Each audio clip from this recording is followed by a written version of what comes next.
one slid. 60, 30, 60, 60. Immune. He went to the top. I'm getting shot from the left. No.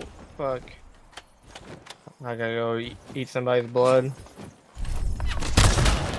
60 in the head again. Oh, that was the nastiest. I just downed. So, BloodHunt Battle Royale. I made a video on this game yesterday, and I already have 10 hours playtime. Also, already dropped a 16 kill solo win. And overall, I would say I'm having a fantastic time on this game. Now, obviously, this game is right up my alley, and it could be up a lot of people's alley that used to play H1Z1. I had someone today actually compare it to H1Z1 to me and say that it was a lot like H1, and I don't know about that, but it is a third-person arcade battle royale, and that is, you know, in line with H1. Now, let's talk about the things that actually make it fun for me. Now, first off, there is a lot of outplay mechanics. Not only is the movement extremely fast-paced, you can wall bounce, outplay the shit out of people with movement, you can queue and disappear, do all kinds of different teleporting. Each ability that each character has is unique to it. But there's also things like you don't even think about, like the passive abilities that you get by eating the random NPCs that are walking around in the street. Depending on which one that you eat, depending on their color, depends on what it gives you. So the favorite one of mine is to eat one of the pink people, because when you eat one of the pink outline people, you get extra passive healing. So you can heal up to 3 times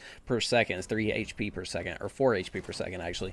You eat the first person, you go from 1 HP passive healing per second to 2 HP healing per passive per second. And then you go to 2 after that, and then you go to 4 after that, after eating the third one. The third one is the max that you can eat. And it's not really something that you think about when you first go into the game, is that eating the people gives you passive abilities. Obviously, you have to kind of look into it before you know that. And also, if you get down on HP, say you get shot by somebody and knocked down to 20 HP, you can literally drop down, land on an NPC, eat them extremely fast, and get back to full HP. And that is a massive outplay mechanic in itself. Not to mention, you have things like the syringe heal, where you can pop it into your neck really quick and immediately get a boost of, I think it's around like 30 to 40 HP. It's not a lot, but it's something that can boost you and give you an advantage if you're in a tight spot and you get into, you know, a situation where you have to heal really fast, versus if you take the time to drink an actual blood bag, which is kind of like a med kit, then it takes a lot longer, but it gives you full HP. And there's so much more that I can't even get into, because I've not even played the game enough to play all the characters, to use all their abilities, to even tell you what all that they can do.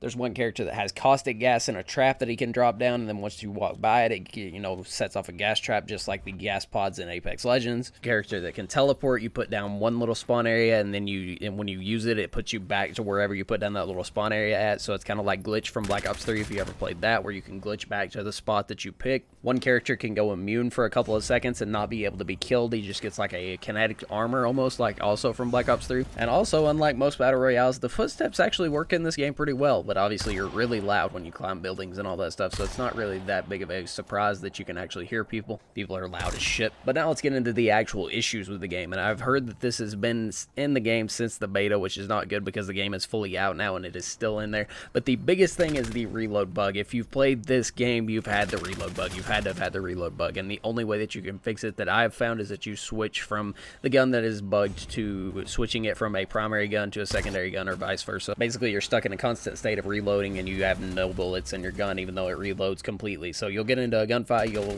you know, run out of ammo, reload, and then click to shoot, and it'll say 0 out of 30 or 0 out of 50, whatever, and it will get you killed. And genuinely, the only way that I have found that you can fix it is, like I said, to swap it from a primary to a secondary, from a secondary to a primary. Also, the melee weapons are insanely broken in this game. If you get within range of somebody, you can just swing at them twice and absolutely delete them from the game, even though they are shooting you with bullets for like 25 minutes. You can just run straight through it, especially if you have the katana, which blocks bullets. You can run at them while blocking bullets, and then hit them with a melee weapon. So it's actually extremely broken. Combine that with either the vanish perk or the kinetic armor, when I was talking about the immune, and run at somebody, and once you come out of it, you're basically on top of them already. Yeah, you can see the issue here. I mean, I hate to complain about it, because I've played a lot of battle royales and I've never seen a shotgun work in my entire life, but these shotguns are kind of overpowered. I heard Shroud talk about it on his stream the other night, and I mean, he's not wrong. I'm not gonna say he's wrong. The shotguns are really OP, but there can never be a happy medium with the shotguns in battle royales. Either they're overpowered or they're underpowered. Can't really satisfy anybody either way. But on the topic of Shroud, he did make a good point the other night that this game doesn't really have that much mainstream attention, and it doesn't have that many players. It has 30,000 players currently, and he said that it didn't really seem like a game that would appeal to a large, you know, amount of people, because of all the,